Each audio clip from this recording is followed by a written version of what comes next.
Good morning, everyone. Since this Math 263 is the first time I teach on Canvas, I think I don't have enough material available for you to study on my Canvas. I have my lecture videos for 12.1 already, and I use my office hour this Saturday to answer some question from 12.1. Okay, let's start with some questions here. Let's do first number 3 from 12.1. Which points of A and B and C closest to YC plane? Now, first we need to kind of like realize what YC plane look like. Let me try to sketch that. So we have our three-dimensional coordinate system. This is X, this is Y, this is Z, right? Now, YC plane is the right wall, the one on the right-hand side. Now, so if we have a coordinate, let's say this coordinate here, not from ABC, just try to give you a picture. Okay, if we have this coordinate here, right, then the distance of this coordinate from YC plane is basically this distance. Is this distance here, the one I mark in black, right? Which, if you think about it, it's basically the x component of that coordinate. Okay, so using that idea, then if we go back to the question and answer it, coordinate A, what is the codistance of coordinate A from YC plane? Then we will look at the x component, okay? But as we know, of course, that distance can never be negative. We take the positive of that. Okay, now the distance of coordinate B from YC plane will be the x component of B, coordinate B, and the distance of coordinate C from YC plane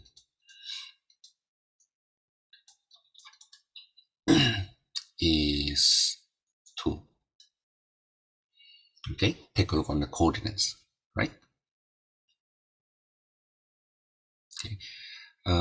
Which one I think I can use? Suppose we use coordinate C instead. Let's say this is coordinate C, the one easier to see, right? Okay, which is 2, 4, 6.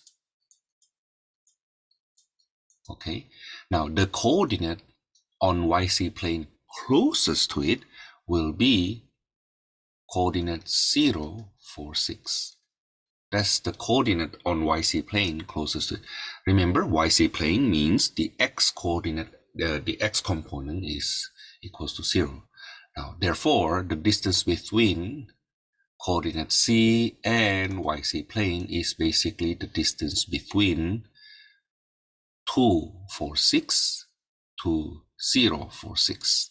And you can see the difference between those two are only the x components, which is 2. Now, we use this idea then to answer the second part of that question, which point lies in the XC plane. Now, then XC plane, XC plane, not XY plane. XC plane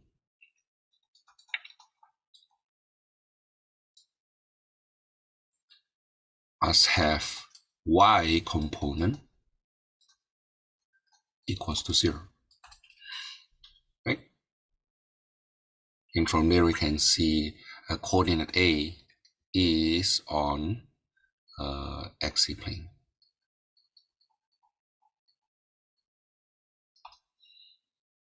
Okay, now you try to think about it, and then use that idea to do question number 4.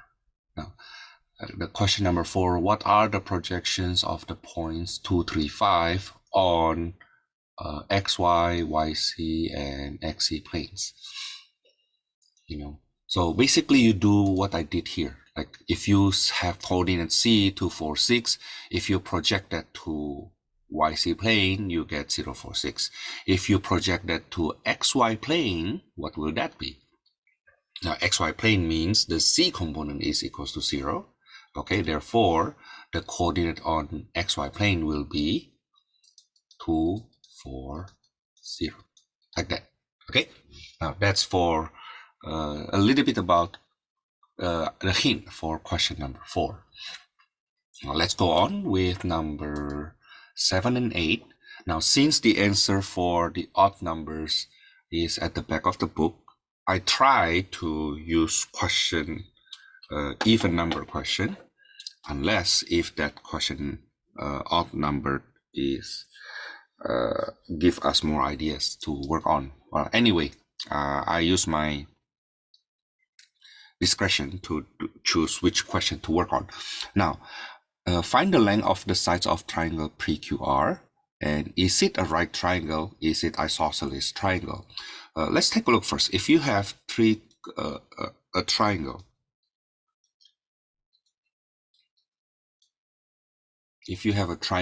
using the tools that we have so far, then let's say coordinates ABC, then we will know that triangle is a right triangle if it satisfies Pythagorean theorem, right?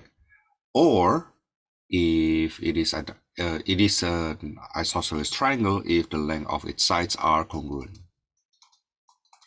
Okay, now either way we need to find the distance. Is it right? So what I plan to do, suppose we work on number 8, PQR.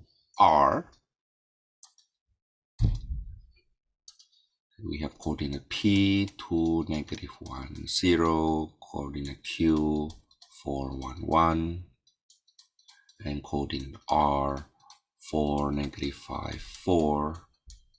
Then how do we know if it is a right triangle, if it is an isosceles triangle? What we will do, we find the distance PQ. Okay, now we can write it using this notation. If we have distance between 2 points, we can use this notation. In geometry, we can also use this notation. Okay, now coordinate PQ, the distance between P to Q is, I apply the distance formula, 4 minus 2 squared plus 1 minus -1 squared plus 1 minus 0 squared, which will give me square root of 2 squared plus 2 squared plus 1 squared. That's square root of 9, which is 3. How about QR? Square root of the difference of the axis, 4 minus 4 squared, plus the square of the difference of the y's, and then the square of the difference of the z's. That is square root of 0 squared, -6 squared, plus 3 squared. What's that? 36 plus 9, that's 45, square root of 45. That's 3 square root of 5, huh? Right? 9 times 5. Now then, how about PR? Square root of 4 minus 2 squared plus -5 minus -1 squared plus 4 minus 0 squared. That is square root of 2 squared, -6 squared, 4 squared. What's that? Square root of 4 plus 36 plus 16, 40, 56, square root of 56.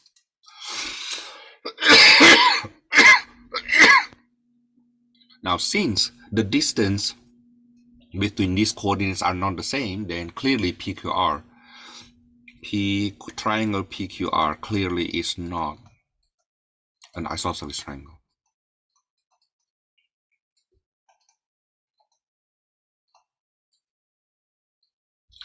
Isosceles.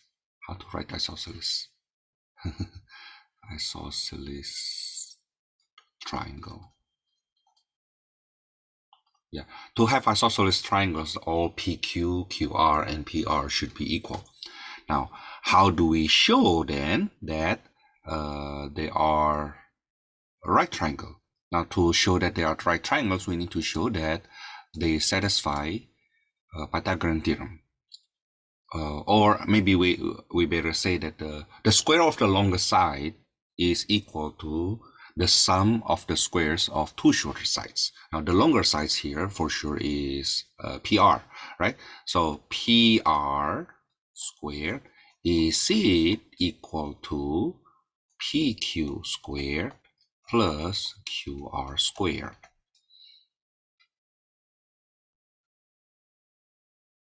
Okay, if they are equal, if this is an equation, then PQR is a right triangle, right? But PR squared is 56. Is it equals to PQ squared, which is 9, plus QR squared, which is 45? We can see that's not true. Okay. Okay. So triangle PQR is not a right triangle.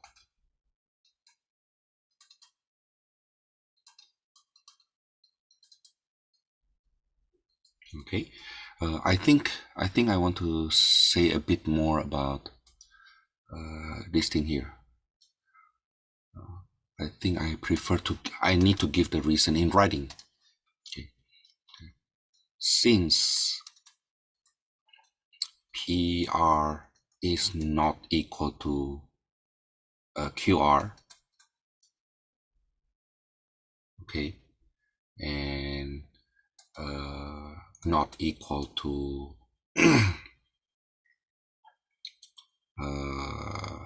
PR, QR,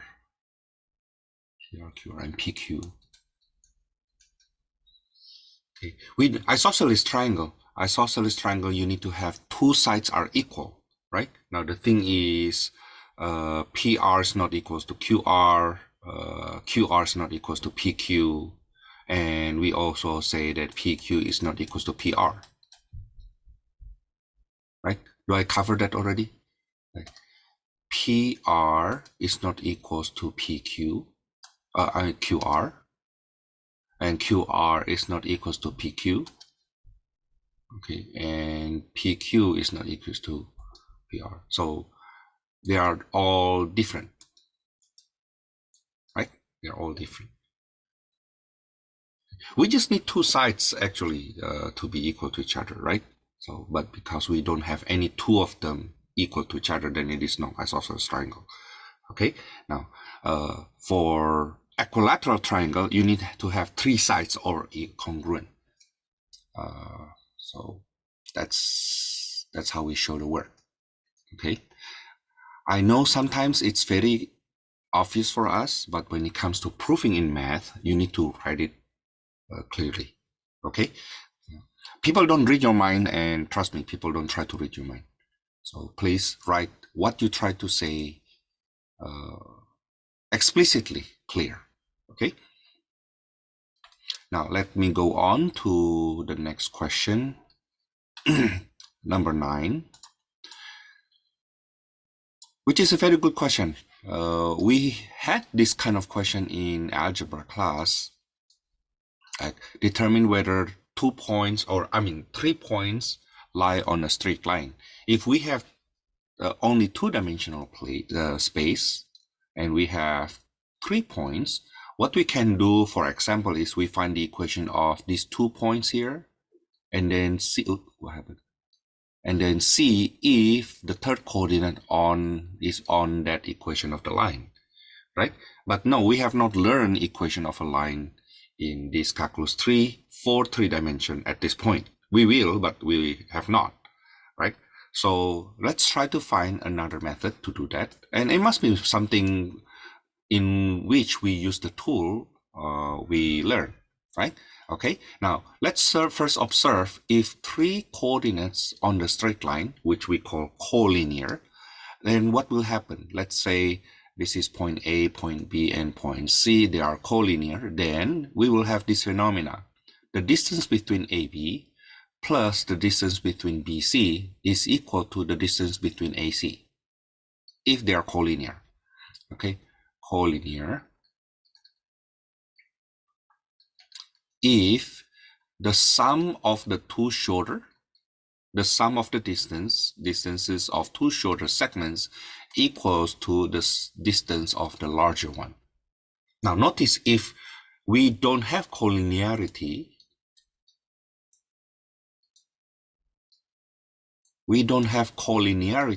if the longest distance is not equal to. In fact, you will see later on, we can actually prove that we have what we call triangle inequality. If the longest side is always shorter than the sum of two shorter sides. Okay, this is always true. This is always true. This inequality is always true. Okay, now the question is, when will they be equal to? They will be equal to if we have collinearity. Okay, I usually joke with my students that I don't like it if my wife asks me, Thomas, before we come home, can you stop by Ralph and buy something, for example, right? And I don't like to do that because the distance from my school, for example, from West LA College and going home, okay, it's not, Ralph is not exactly in between, Ralph is here. Such that for me going to Ralph and going home, my distance is always longer compared to if I go straight home. Okay, that's why we usually don't like that, you know. But if I do that for her, that's because I love her enough for that, right? Or you can say I do that because I don't want her to hear her nagging to me. Okay, but using that idea then, when we see, oh, you know what, so what we need to do is actually to find the distances, right? Okay, let's do part A, since we already have the picture. Let's see, the distance between A and B is square root of difference of x's is 1 squared, difference of y's is 3 squared, differences of c is 4 squared. That will be square root of 26. B to C, from B to C, the difference of the x's is I actually supposed to use -2 squared, but it's, yeah, I'll write -2 squared, but notice that even if you use 2 squared, you will get the same number 4, right? Okay, and then the difference of the y's will be -4 being squared. That will give us 16 later on. And then the c component will be 5 squared, which is 25. That gives us a square root of 45. And then how about AC? Square root of AC equals to, distance AC will be, difference of x's is -1 squared. Difference of y's is also -1 squared. And then difference of c is also 1 squared. So that's square root of 3. Now then the question will be, is square root of, the longest one is clearly BC, right? Is square root of 3 plus square root of 26 equals to square root of 45, right? That's basically the question. Okay, but I don't think so though. If it is true, then they are collinear. Okay, but if not, then they are not collinear. You check with your calculator then, at least, right? Okay, but we know that this number here is almost 7. This is slightly more than 5. This is less than 2, right? Okay, so I don't think so. No, I don't think so. So A, B, C are not collinear. Okay. Now let's go on with question number 10. Find the distance from 4, to 6 to each of the following. Now we did this before, okay? At least for A, B, and C, we did that before, so we can do it very, very fast. For part A, what is the distance of this coordinate to xy plane? Well, that's basically the distance of that coordinate to 4, -2, 0, which is the projection of this coordinate on xy plane. Okay. In other words, if I try to explain it in longer sense, it will be this: the distance of this coordinate 4, -2, 6 to xy plane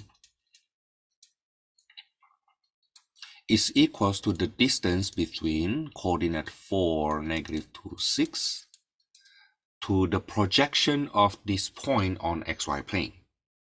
Like if you have this coordinate 4, -2, 6, I just picture it this way, okay?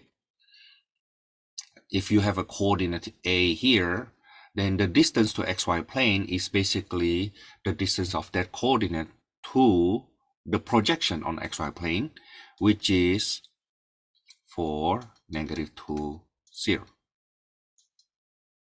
right? But if you apply the distance formula here, you will see the distance basically the distance between 6 and 0. Okay. Now you see that this 6 can be obtained a lot faster by just looking at the z component. Okay, of course, if it's negative, then make it positive because we're talking about distance, right? Now with that mindset, with that feasibility, then we can do part B a lot faster. What is the distance of that coordinate for -2, 6 to YC plane? And that will be just the distance between 4, -2, 6 to the projection, which is 0, -2, 6, right? YC plane. So the distance will be 4 and 0 only. Okay, so the distance is 4. Part C, what is the distance from 4, -2, 6 to XC plane? That's the Y component.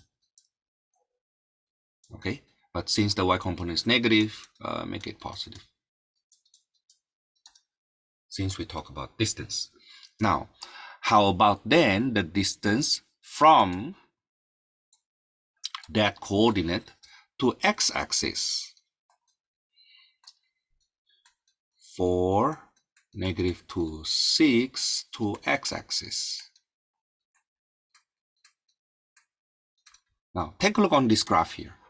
Take a look on this graph. The coordinate, the distance from coordinate A to x-axis is basically the distance between coordinate A here to the projection of point A on x-axis, right? Now, so let's find out first, what is that coordinate there? What is that coordinate here? But the coordinate on x-axis always have something, 0, 0, right? In other words, if we go back to our question here, the distance between 4, -2, 6 to x-axis is equal to the distance between 4, -2, 6 and the projection of 4, -2, 6 on x-axis, which is 4, 0, 0. Okay, Therefore, you can see that the distance there is basically the distance formula for the difference for the x component and, I'm sorry, the y component and the c component. Okay, that's -2 squared plus 6 squared, that's square root of 40, and that's 2 square root of 10. Okay, now using the same idea for part E, what is the distance between 4, -2, 6 to the y-axis? Let me write it one more time.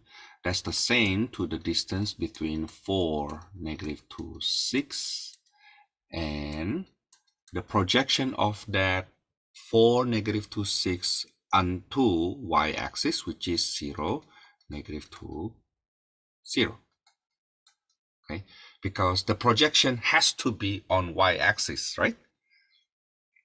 Then when we do the distance, there will be the distance formula applied on where they are different. The x component is different and the y component also different.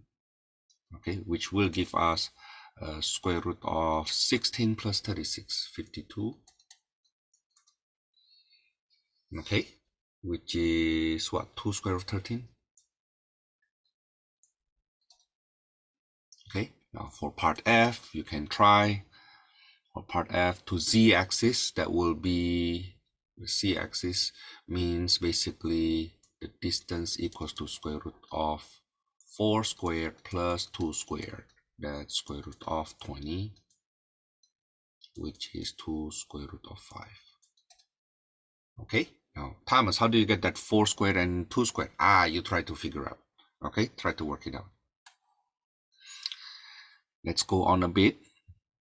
Number 13 and 14. Find the equation of the sphere that passes through the point 4, 3, -1 and has center 3, 8, 1. I give you the idea for number 13. I will not do it in full, but the idea is this. You have a sphere, right, that passes through one of the coordinate 4, 3, -1, and the center is 3, 8, 1. You know the center. And from here, you can find the radius, right?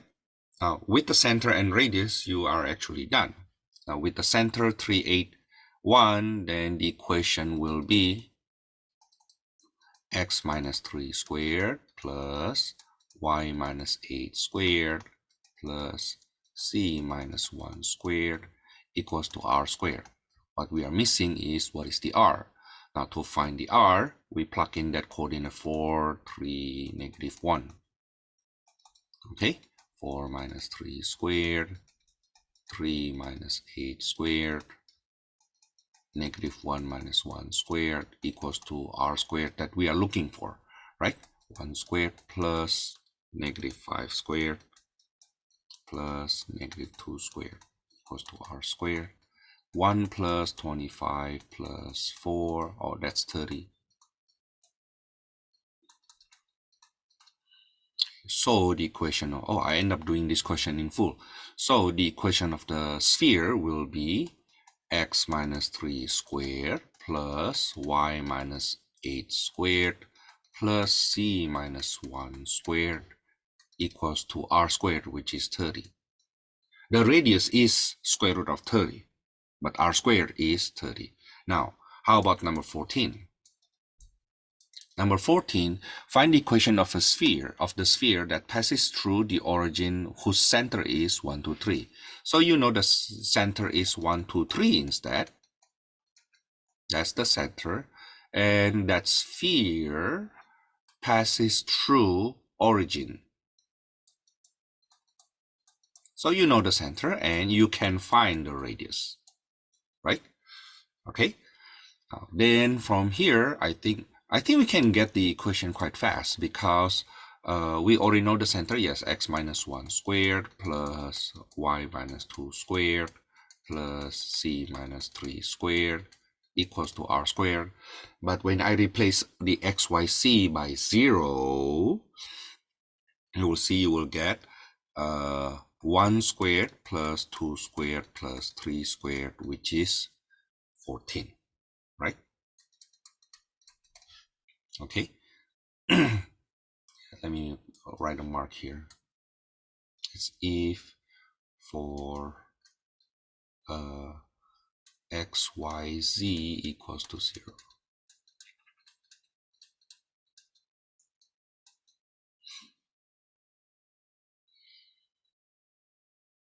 Okay, so the equation of the sphere will be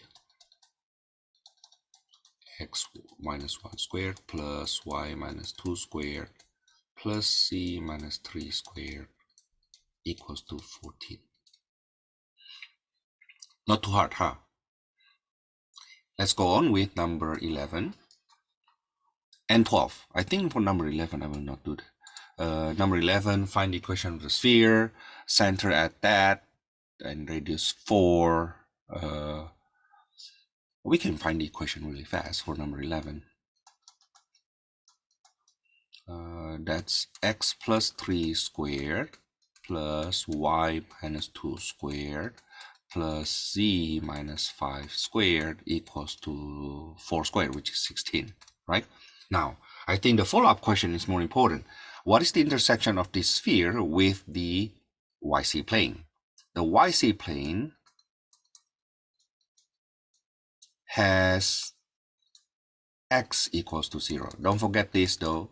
Now, so the intersection of this sphere with x equals to 0, basically you plug in x equals to 0, right? So 3 squared plus y minus 2 squared plus z minus 5 squared equals to 16. That is y minus 2 squared plus z minus 5 squared equals to, subtract by 9, that's 7. Okay, so the intersection with YC plane is a circle. It is a circle centered at 0, 2, 5 with radius square root of 7. Okay.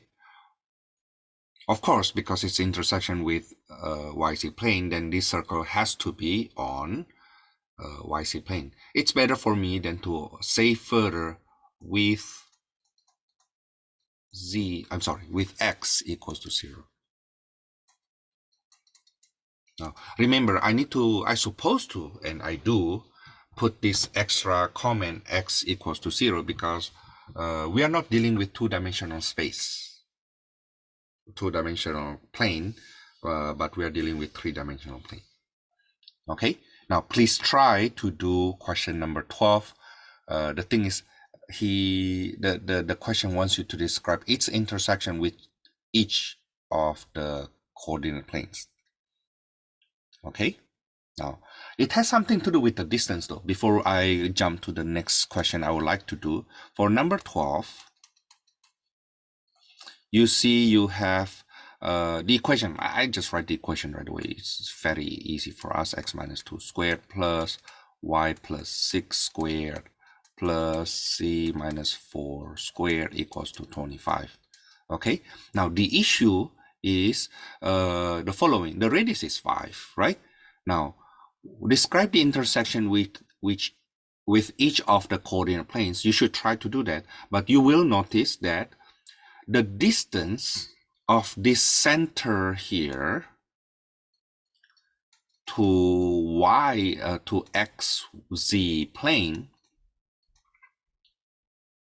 the distance is equal to 6, which is larger than radius 5, right? So you kind of like imagine this way. So this is your sphere. The distance from the center to that plane is 6, right? But the radius is only 5. So there's no intersection then, right? There's no intersection. There should not be any intersection. Now, how do we show that algebraically instead of just try to explain it intuitively? Okay, sometimes the intuitive explanation is very obvious that we don't need to do the algebra, but some people say, Thomas, I don't see that. Well, try. If you deal with XC plane, of course, there are two other planes that you need to deal with. I deal with the special one here. XC planes has y equals to 0, which when you plug that in, you end up with x minus 2 squared plus 36, right? Because the y equals to 0. Okay, plus x minus 4 squared equals to 25. That gives us x minus 2 squared plus z minus 4 squared equals to negative 11. Now, there's no coordinates satisfying this. Like whatever your x, whatever your c, you will not get any coordinates satisfying this equation. Okay, basically, we can say this is contradiction. No such coordinates.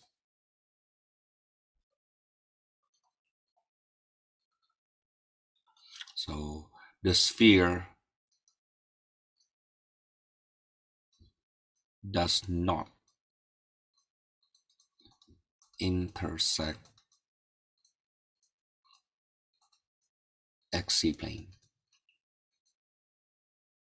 I believe it will intersect XY plane and YC plane, but not in this case XC plane. Okay. Now, number 15 to 18, basically we need to review completing the square to find the center and the radius. I will not do all 4 questions here. I would just choose the one that I think is the hardest. Yeah, let me use number 18 instead. Okay, we have 3x squared plus 3y squared plus 3c squared equals to 10 plus 6y plus 12c. I will divide each term by 3. Okay, if you are not afraid with fractions, I think that's the most reasonable next step.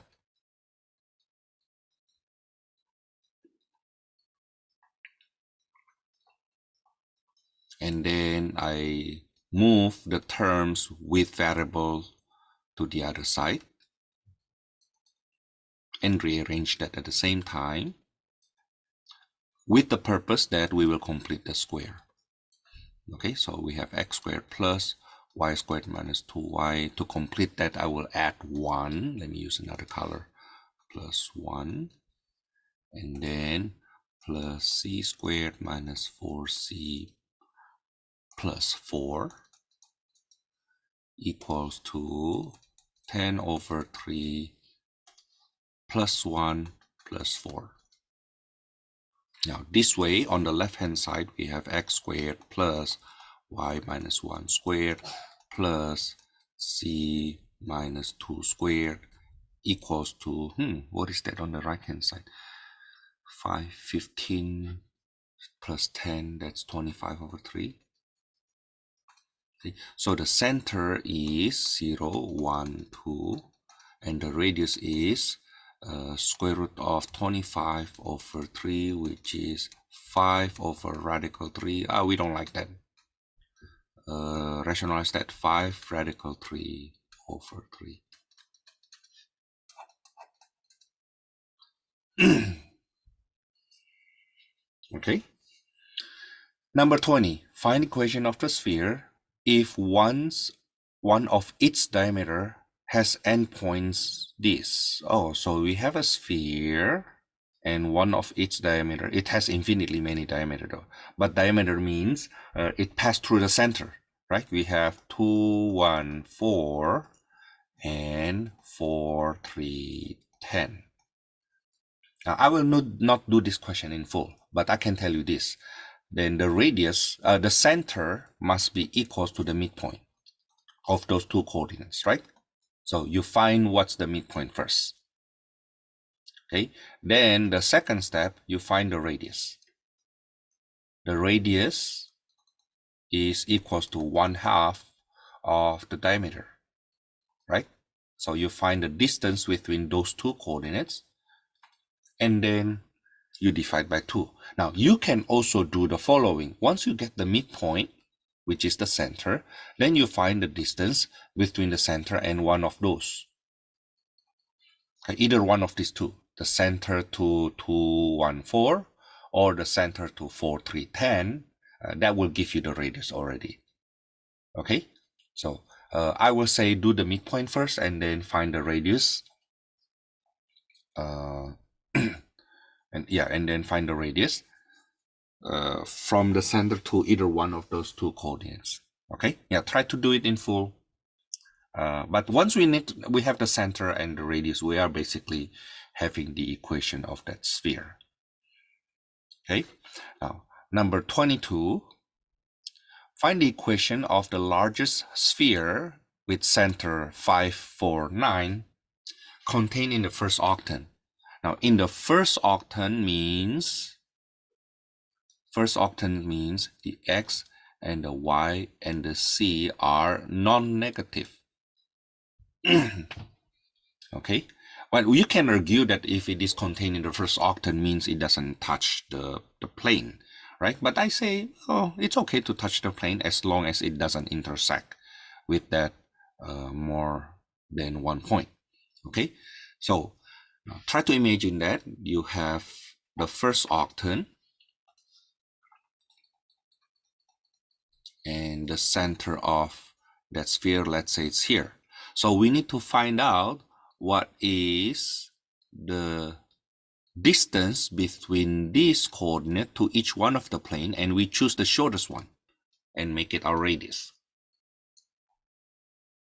Okay, so from there we see, oh, the distance to the closest distance to one of the plane is 4.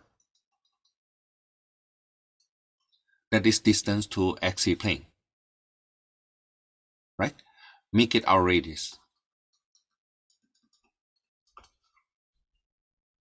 Okay, let's see this.